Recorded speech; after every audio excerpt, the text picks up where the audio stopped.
Okay, welcome again, everybody. Of course, the object behind us is the 1903 Wright Flyer, and that is the actual airplane, the original airplane that first flew in December of 1903.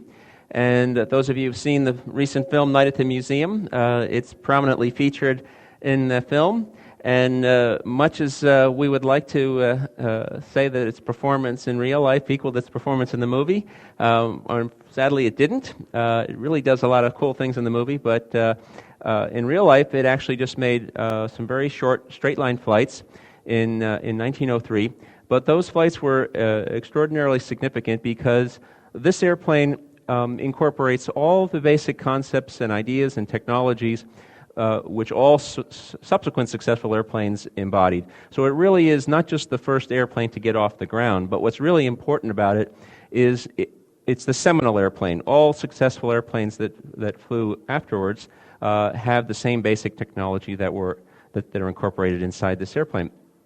Now, the Wright brothers, of course, are probably two of the most recognizable names in American history. But there are probably two people who are with high-profile names that are so little known about them. The thumbnail sketch of the Wright brothers is bicycle mechanics, high school dropouts, invented airplane. And while that's all technically true, it really belies the true nature of their skills and their true genius for invention. Wilbur and Orville actually were part of a very interesting American history family. The Wright family actually paralleled the development of the United States in many ways. There was a Wright who came over in the original 1630 Puritan migration. There was a Wright that served in the Continental Army during the American Revolution. Wrights were involved in many of the significant social reform movements of the 19th century. Their father and mother were very involved in the abolitionist movement, in the temperance movement, women's rights, and other significant political and social movements of the period. The Wrights grew up in the Midwest of the United States, which at that time was the burgeoning industrial center of the United States. So they grew up with kind of the modernization of America and the American Industrial Revolution.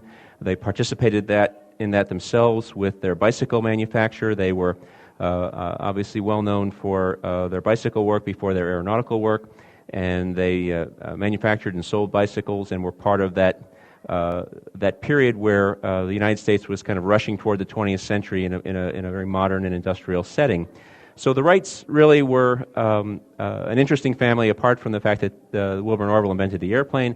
And this family background, in great measure, really kind of placed them well to be successful.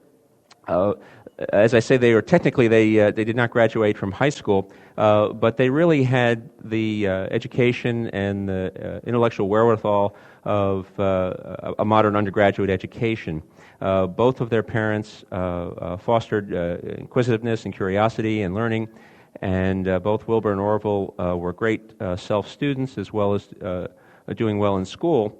Although the reason that they didn't succeed in graduating from high school is not because they failed out, is because they sort of dropped out. The oldest brother, Wilbur, had actually, in fact, completed his high school curriculum, but since their father was an itinerant a minister and they traveled around a lot, he actually left the town where he was in school before his commencement, so wasn't able to actually get his degree. Orville, the younger brother, was very interested in what we would today call college preparatory courses. He took a lot of mathematics and trigonometry and other sorts of science-based courses in high school to the neglect of some of his other required courses. So when he returned to high school for his senior year, he was informed that he probably wasn't going to be able to graduate on time because he had a lot of other requirements that he had not taken. So he wasn't particularly concerned about the credential. He had the knowledge and he had the interest, so he just simply dropped out of high school at that point. So while it's not necessarily the best object lesson for young people that the great inventors Wilbur and Orville Wright were high school dropouts, it's really not because they weren't applying themselves, but it was because of their personal circumstances. But having said how well qualified they were and the sort of fruitful family setting that they emerged from, if you were living next door to the Wright brothers in the late 1880s when they were coming of age, you probably wouldn't have thought that, well, those are two guys that are really going to make their mark on the world. In fact, you probably would have felt a little sorry for their parents in that they looked like they were two really bright young men who were kind of going nowhere fast. Wilbur actually had plans to attend Yale and follow in his father's footsteps in the ministry, but he had an accident playing a type of ice hockey game and shattered his teeth and had some other health complications. And just sort of, to use a 1960s terminology, kind of just dropped out. He kind of lost interest in life, and he just kind of sat in his bedroom and read and was very much a recluse in this period. This is in about 1885, 1886. Also was this time that their mother had contracted tuberculosis, and he was caring for her during her last months. So he kind of was a man that time was passing him by. The younger brother, Orville, was always kind of getting into all kinds of different interests. He had a very strong interest in printing, and with another buddy of his built a small printing press and had a small printing business, and actually thought he was going to make a career as a printer. And during this period where Wilbur was sort of trying to find himself and not sure what he was going to do, the brothers kind of came closer together. There were two older Wright brothers, and Wilbur kind of palled around with them as a youngster, and Orville had a younger sister, and he and she kind of had their own set of friends. The brothers were 4 years apart, so when they were growing up, they were kind of a little bit different social circles. But as Orville grew a bit older during this period where Wilbur was kind of losing himself, they kind of became much closer and sort of forged this partnership that really was critical to the invention of the airplane. People often ask, would either Wilbur or Orville have invented the airplane had they not had their brother working with them? And it's, obviously one of those historical questions you can't really answer. But in my view, I think neither one would have invented the airplane by themselves. They each brought a different component to the process, and I'll talk a bit about that in a minute. But the process was really critical to their success.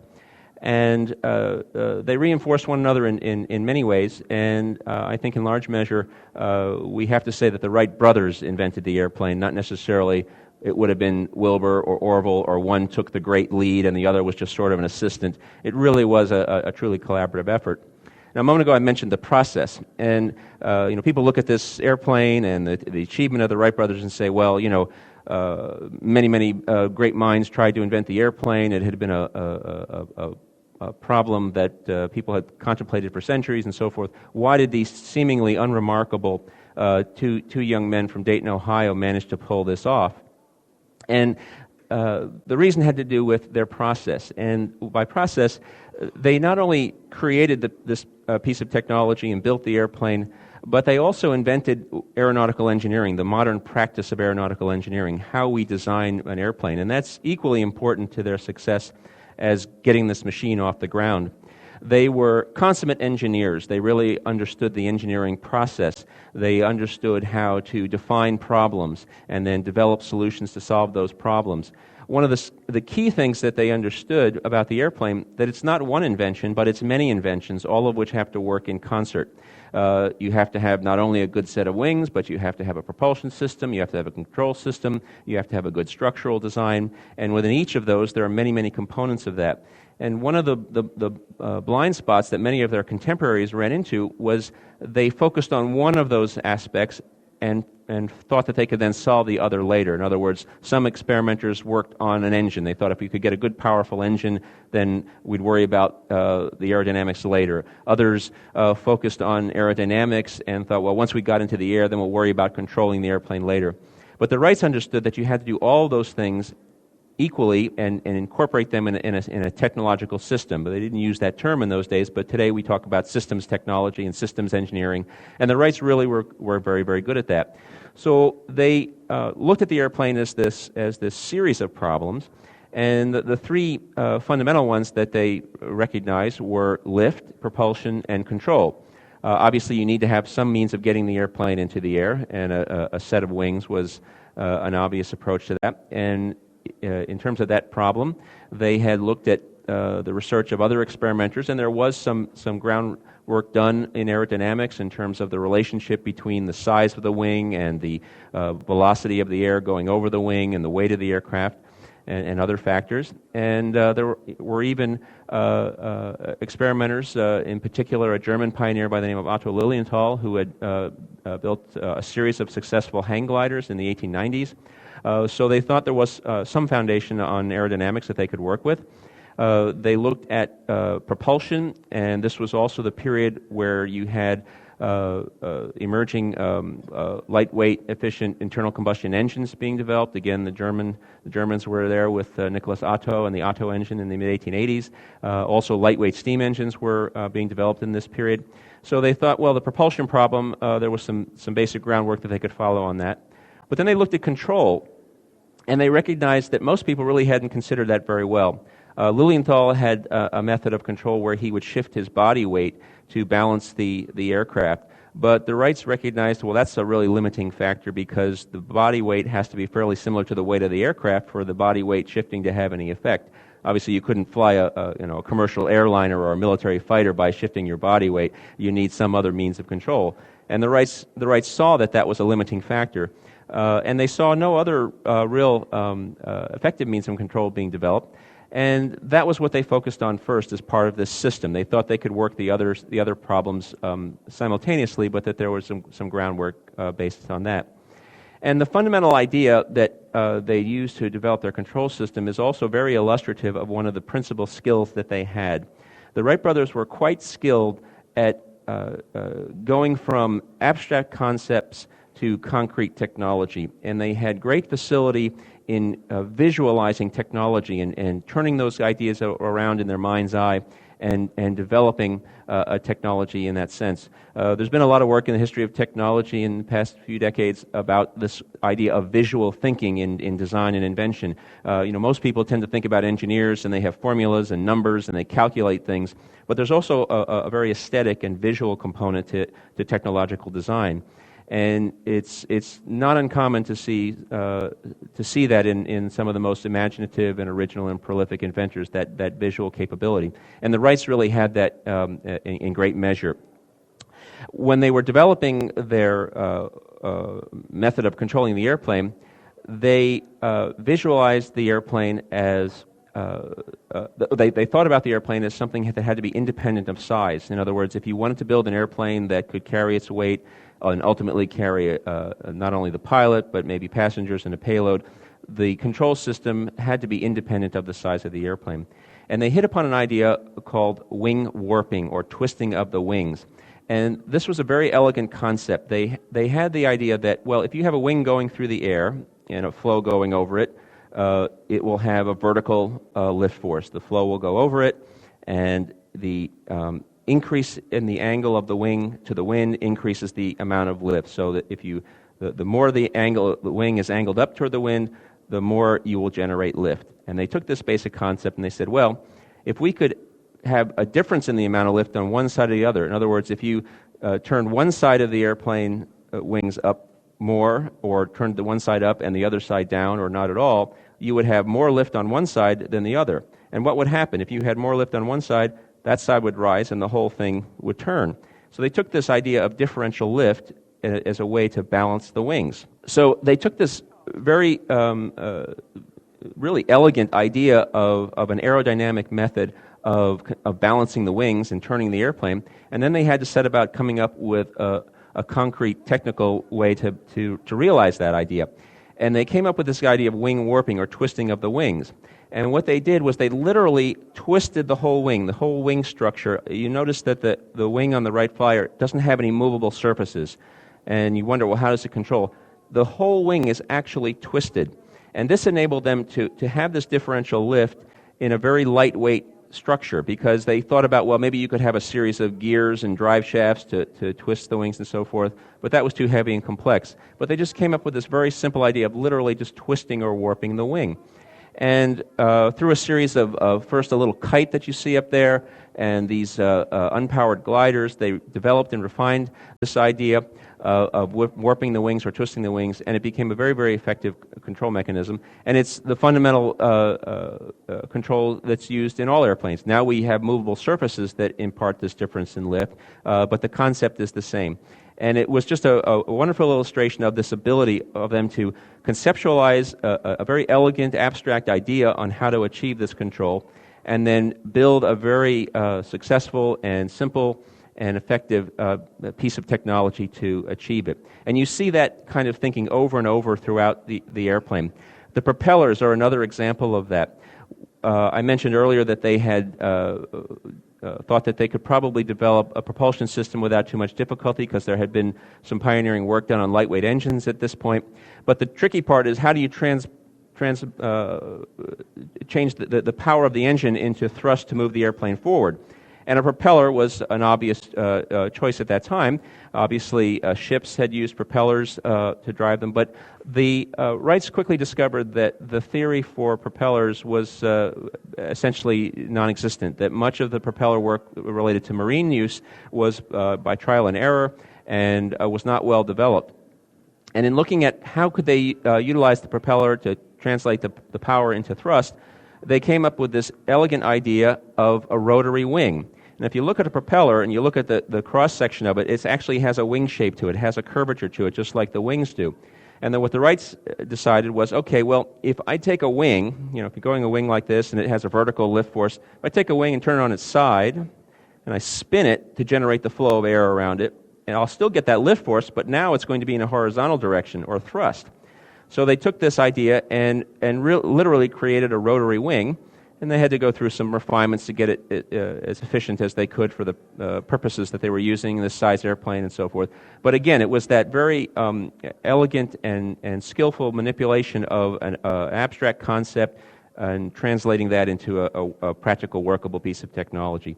So the Wrights brought a number of these skills to the invention of the airplane, this idea of thinking of the system, thinking of the whole airplane as a number of technologies, this ability to conceptualize abstract ideas and solutions to problems and translate them into workable solutions, the ability to think visually and look at technology in that way. I'm sure when I was describing how they developed a propeller, where I talked about it being a rotary wing, you had that vision in your mind of turning a wing on its side. It's a very visual kind of way of thinking, and you see that through many aspects of the airplane. So what the Wrights actually gave us was not just the first airplane to get off the ground, but through these skills, they gave us an incredibly well-engineered piece of technology which could be developed into a modern airplane. The Wrights were not interested in just simply making a machine that could get off the ground.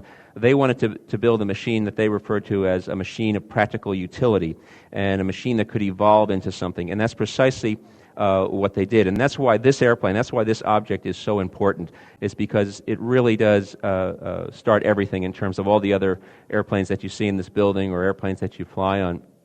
The Wrights also, paired with that achievement, pioneered this process of aeronautical engineering. I talked a little bit about aerodynamics, but they also developed structures. They understood the role of flight testing. They understood that not only is the pilot, not only do you have all these elements to the system of the airplane, but the pilot is also one more element in the system, and they understood that the pilot needed to learn how to fly. And they, through a series of flight tests where they would get feedback data on the performance of the airplane and then refine the airplane. So when they were actually ready to fly this airplane in 1903, they had hundreds of flights in these gliders. These are actually reproductions, the originals don't exist. But hundreds of flights in these gliders, not only giving them technical data and performance feedback, but also they taught themselves how to fly. They became pilots. So the Wrights really pioneered all of these basic elements of design, flight testing, engineering, and put that in place, and it really was a critical foundation for aerospace technology that followed. So when you think about the two high school dropout bicycle mechanics who gave us the airplane, they really gave us a very rich invention and a very rich gift that I think certainly will stand the test of times in terms of a great individual intellectual and technical achievement. So that's the Wright Flyer. That's why it's important. All right. Well, thanks everyone for coming. Thank you for listening to this edition of Ask an Expert. A companion question and answer session for this lecture may also be available. For a schedule of upcoming Ask an Expert lectures at the museum, please visit www.nasm.si.edu.